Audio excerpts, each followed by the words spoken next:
I want to get to a developing story here out of Baltimore. That is where police have made an arrest in the murder of a county sheriff's deputy there, Ryan Alexander Demby. We now know from Baltimore police that 40-year-old Jewel Crowder of Baltimore, seen in that photo there, was taken into custody without incident and is charged with the first-degree murder of the 23-year-old deputy. We did have police holding a news conference to provide the latest information here, so let's pop up the audio and listen to that news conference, raw and unfiltered. And occurred on the sidewalk. Again, if you have any information, please call 911, or if you have any video or anything that might have captured this incident. I'll now hand it over to Howard County Sheriff Marcus Harris. Thank you, Commissioner. First, I'd like to thank the Commissioner, the Baltimore City Police Department, our federal partners for the job they're doing in this case. I'd also like to thank the citizens, the elected officials, and the law enforcement agencies throughout the state who have reached out to express their condolences. Deputy Demby was an outstanding young man. He was a great person, and he was a great deputy. He just finished the academy in March, and I knew he was a great person and a good young man. That's why I chose to put him through the police academy. He simply wanted to follow in his father's footsteps. His father has over 30 years of experience on the job. He's a sergeant with the Sheriff's Department, and I'm going to truly miss him and his father's interactions within our agency. It's just senseless. I'd also like to thank Mayor Scott, my county executive, who've shown a tremendous amount of support. I would simply ask that the community pray for the family and the members of the Howard County Sheriff's Office. Thank you.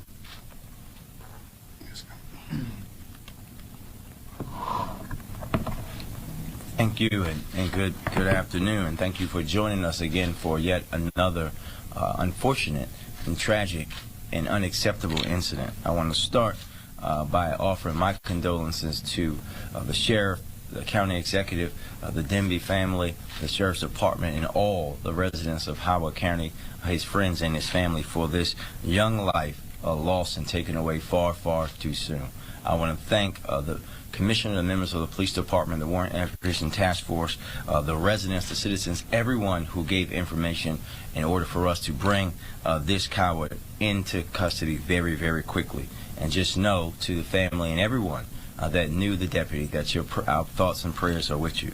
This, again, is another unfortunate example and something that has, as you all know, has continuously frustrated me. Simple conflict should not end in someone losing their lives. We should be able to have that. That's going to happen. Humans are going to have conflict, but no one should die at the end of a basic conflict. This coward decided to escalate this conflict in a way that was totally unacceptable, when it could have totally been de-escalated or handled in a different way. The most courageous thing that we can do, all of us, is find ways to peacefully resolve any conflict, but this is yet another example of why we have to learn how to do that. I implore everyone, not just here in Baltimore, but across this country, to continue to understand and know that we have to do better. We have to, as you heard from the police commissioner, deal with guns and illegal guns and guns in the hands of people who, yet again, used as a clear example, do not have the mental capability to have that responsibility to have that weapon.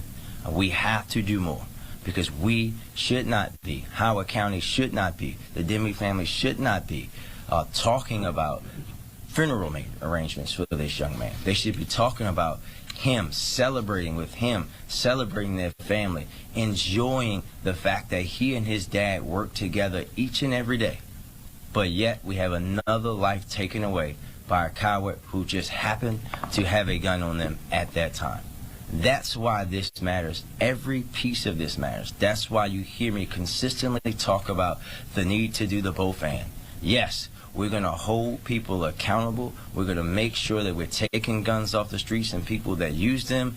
And yes, we're going to deal with the comprehensive, holistic portions of teaching people how to resolve conflict in a different way, because both of them matter, and we have to do that. But anybody that is going to go around shooting people after a basic conflict, again know you will meet the same fate that this man or person who calls himself a man is going to meet. You will be taken into custody because nothing is going to bring Deputy Demby back to us. But this is a process now that we're going to begin to try to help his family, that county, that department be able to begin the healing and trauma necessary from a young life of servant taken too soon.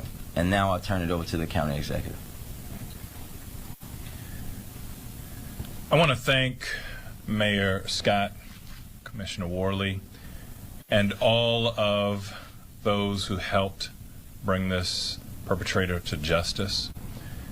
And while I am immensely grateful, I can't help but lament the loss of Ryan. Lament the fact that a 23-year-old with so much life to live, so much good to do, had his light extinguished way too soon. I reflect upon my children, one who is in her 20s, and every one of our children, and frankly, each and every one of us who are over 23 and all that we were able to do in those years. We'll never see that from Ryan. It is quite a sad affair, and this is a painful reminder that senseless violence and illegal use of guns, they don't know any borders. Here I am from Howard County, and we are united in our sadness. Our hearts weep for the Demby family, for our sheriff and the sheriff's department, and for everyone whose life is going to be a bit more diminished because Ryan's not in it. On behalf of all the residents in Howard County, we want to say that we stand with the Demby family. We appreciate the quick action of the police department and the sacrifice of each and every emergency responder and law enforcement personnel who put their lives on the line each and every day. We need to stand united against this senseless violence. We need to stand united against illegal gun use, and we need to stand united for a community where people are safe and feel safe. At this time, we'll take questions. Vincent, we'll start with you. One question and a follow-up, one topic, and we'll just go down the road. Commissioner Worley, first of all, amazing work by your men and women acting so fast. Can you tell us if a gun was recovered at the time of arrest, or is that still part of the investigation? Yes, there was. Okay. Second question for you, Sheriff Harris, if you will. I know the dangers of the job. I've done it. Never in my wildest dreams would I think to be killed off duty. Can you walk me through the emotions knowing your deputy was killed just out being a civilian, trying to enjoy his life?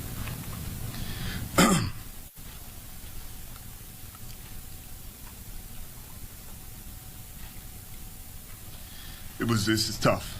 Ryan was like a son to me. I chose to put him through the academy. I actually worked with his father in Baltimore County. So anybody if it's happened to anybody in my department, I would feel this way, but he was like a son to me.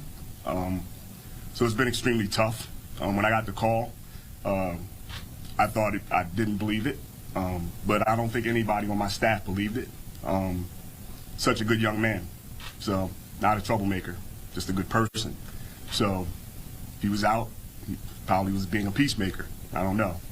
Left the city, did the investigation. Just heartbroken. For any of my fallen brothers, though. So. Hi, Lillian Reed with the Baltimore Banner. Commissioner, could you tell us a little bit more about the altercation, just some of the circumstances, how many people were involved? Did that include the deputy? We don't have all that. Obviously we have the information from looking at cameras, but we can't release that now. I can tell you that the original altercation occurred inside. The business did what they were supposed to do. They moved the individuals outside, and then it continued outside, and then someone senselessly pulled a weapon and shot the deputy. And then could you tell us a bit about the gun? It sounds like it was an illegal gun, is that correct? We don't know that yet. Yeah, Sheriff Harris, again, you mentioned selecting Ryan for the academy. Could you just talk a little bit about his character and his personality and the kid you knew growing up that you think made him well suited for the job? Loved to play golf, good human being, good upbringing. Like I said, his dad's been in the business in law enforcement for over 30 years. He retired from Baltimore County, came to Howard County, was a big supporter of mine. I've known Ryan since he was a baby. Avid golfer, just a good person, somebody that you would look for. And once again, he's a peacemaker, never in trouble, clean record, good driving record, nothing but positive. So, and that's kind of what we look for in law enforcement anyway, right? So, Yeah. Great candidate. And what position was his father in now, and did they sort of interact day to day, work together at all? Or? Well, he didn't work for his father, but they worked in the same unit. Ryan worked in the domestic violence unit. His father is in the domestic violence unit, but he's a sergeant on another squad. Got it. All right, thank you guys so much. All right, and that was a news conference that was held by Baltimore police as they announced the arrest in connection with the murder of Deputy Ryan Alexander Demby, just 23 years old. That right there on your screen is the suspect, 40-year-old Jewel Crowder, a Baltimore man who has now been charged with first-degree murder in the death of Demby. As we get updates on this investigation, we'll bring those to you right here on Live Now from Fox.